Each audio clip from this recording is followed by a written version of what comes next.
A bombshell report from ProPublica based on a vast trove of leaked tax returns of the super wealthy has revealed that some of the richest people on the planet pay little to no income tax.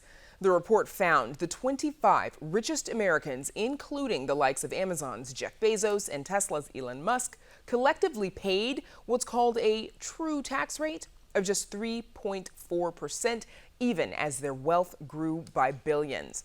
Senator Bernie Sanders of Vermont wasn't shocked as he reacted to the report when it was released last week.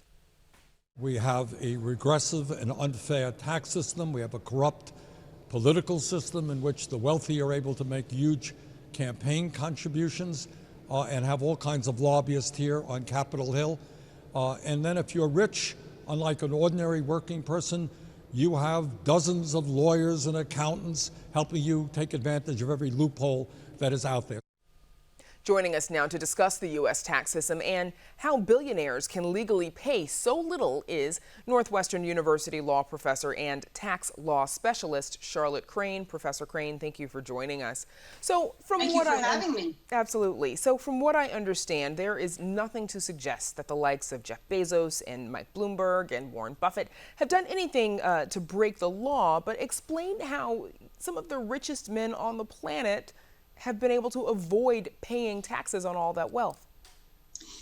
Well, the richer you are, in fact, the easier it is to avoid paying taxes as your wealth increases, because the federal income tax only reaches wealth that is transformed by selling your assets, not wealth as it grows. So if you can live by not cashing in your wealth, you never owe any income tax. Well, how do you do that? Well, the easiest way to do that is by borrowing against that wealth. So if you have $500 million, somebody will readily lend you $10 million and you can spend that $10 million on whatever you want and never pay any taxes on the cash that you're using to support your consumption. Now, ProPublica calculated that the 25 richest Americans, they're paying what's called, what the article called a true tax rate of only 3.4% based on their wealth, not their income. By your understanding of how they came to that number, is that a fair, legitimate calculation? So it may be. I have not had a chance, none of us have, to really look at the data that they have used.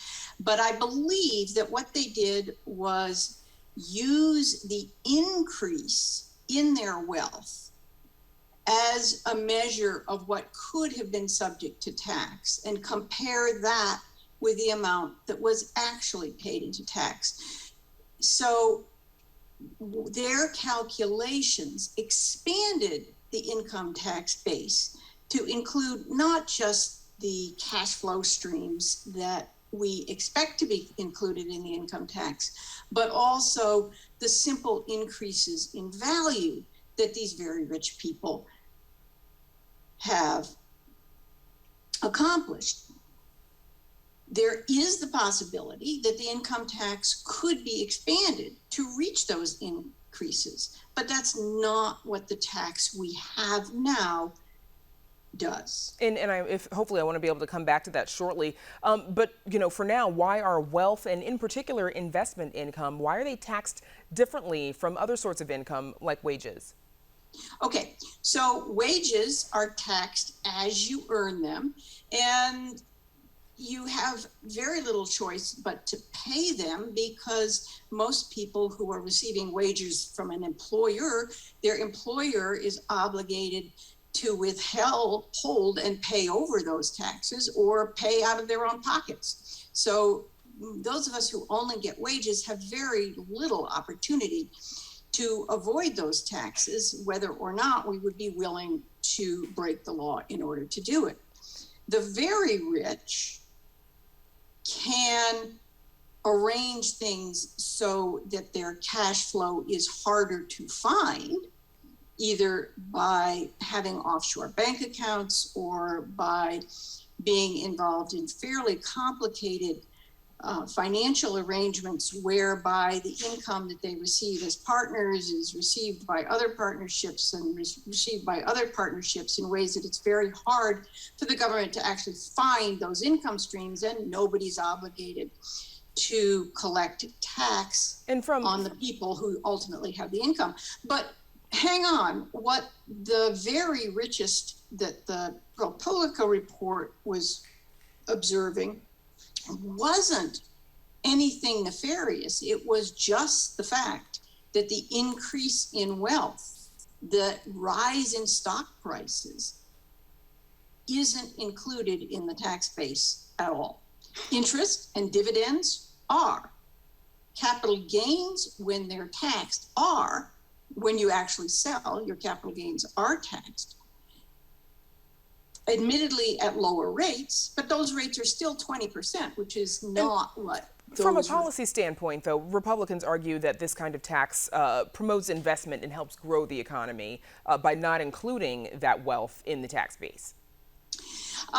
That probably is true.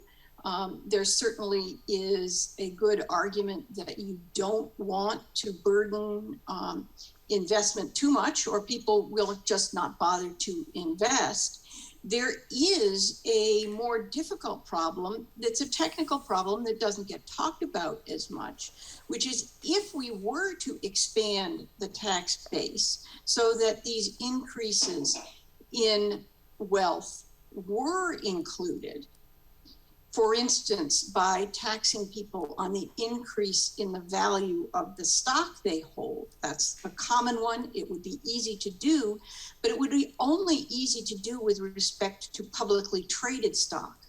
It would push people into investment structures that were less easily valued, and that would complicate capital structures enormously, and capital markets would suffer.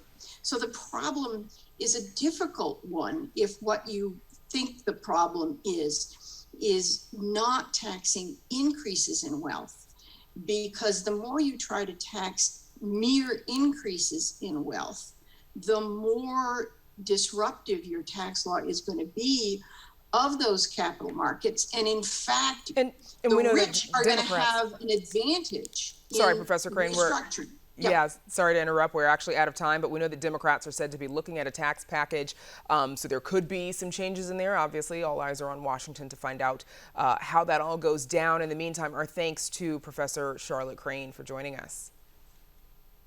Thank you for having me.